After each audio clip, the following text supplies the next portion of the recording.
liebe Zuschauerinnen und Zuschauer, wir sind diese Woche im Landkreis Pfaffenhofen an der Ilm in der Gemeinde Jetzendorf und wir haben wieder einiges erlebt.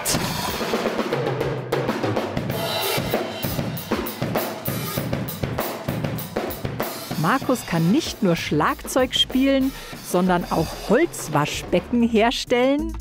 Bürgermeister Manfred Bezin hat uns durch seine Gemeinde geführt und die Turnerinnen haben uns ihr phänomenales Können gezeigt.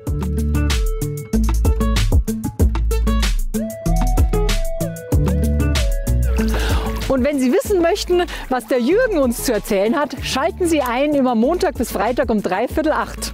Jetzt fahren wir mal eine Runde.